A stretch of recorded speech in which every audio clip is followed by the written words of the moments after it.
When I ran for this body 4 years ago, I came from being a small town mayor where we cut expenses, we cut taxes, reduced the cost of living in the city where I came from. When I ran for this seat, I can tell you one thing. What crossed my mind was not, boy, I really hope that I'm in the class that has to rely on the earnings reserve for meeting our budget deficit. But, Mr. President, that's where we find ourselves today. There's a couple things that I did say when I ran. I promised to get the absolute best information that I can before making decisions. I promised to talk to them about what I intended to do before I did it, and I promised to come back and explain why I did what I did after I did it, after I cast those votes. What I didn't say to my constituents when I ran is I didn't say, I will never tax you. What I didn't say to them is that I will never touch the earnings reserve if we come to that point. Because those are promises, those are hollow promises, Mr. President.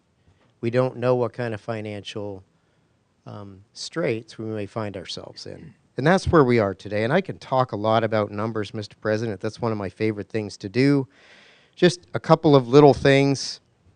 By not investing the constitutional budget reserve as we do the other accounts, it's cost us about $2 billion in the last 10 years, Mr. President. This bill fixes that. It invests all of those accounts equally. People will talk to us about how it's going to take the pressure off reducing the budget. And this group, this legislature, last 4 years, we reduced our budget by about 35%, 4 years. We have more to go. This doesn't take the pressure off. This says, hey, we're in a position right now where, unfortunately, we're going to have to use the earnings reserve for the first time to help pay our bills, bills that must be paid. That keeps the pressure on, Mr. President. We have more to go. But unless you want to get to the point of where we run out of money and make draconian cuts and then actually reach into the pockets of hardworking Alaskans to help, ask them to help pay the bills, this is the choice we have right now. Mr. President, I believe that leadership is defined during tough times. It's defined by the tough choices one is willing to make for their constituents. And it's never defined by the tough choices we avoided. And I can tell you that I'm going to proudly vote yes on this bill. I don't like it. None of you that are going to vote yes are going to like it. But I know you're voting yes because you've reviewed all the information. You've evaluated the effects.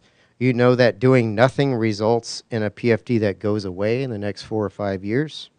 You know that making these changes likely maintains the PFD in perpetuity. But what I can tell you, Mr. President, is that I'm going to look in the mirror and I'm going to know that I made the very best decision for my constituents. And if they choose not to send me back because I make this vote, I will be much prouder knowing I made the right choice than I will not making that choice tonight and retaining a seat knowing I didn't make the best choice for all Alaskans. So I hope others can join me in that consideration, and I certainly hope this bill passes tonight. Thank you, Mr. President.